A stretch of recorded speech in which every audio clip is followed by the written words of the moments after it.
राज्य शासनाने महिलांच्या सन्मानासाठी एक महिला धोरण लागू केलंय आणि ते महिला धोरण तुम्हाला असं वाटतं का थोडा उशीर झाला किंवा करेक्ट टायमाला लागू केला आहे? तर ते धोरण नेमकं काय आहे तर हे ऐकूया आपण महाराष्ट्राचे उपमुख्यमंत्री यांच्या तोंडून, व यावर तुमचं काय जे मत असेल ते मत सुद्धा आम्हाला कमेंटमध्ये कमेंट करा आणि बघूया काय वाटतं तुम्हाला या मतावरती. तर चला हा सर्वात अगोदर हा व्हिडिओ बघा.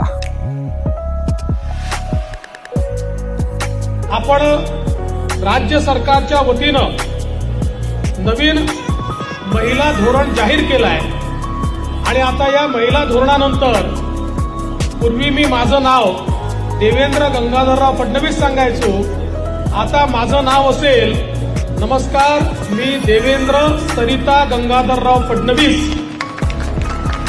आता आईचं नाव देखील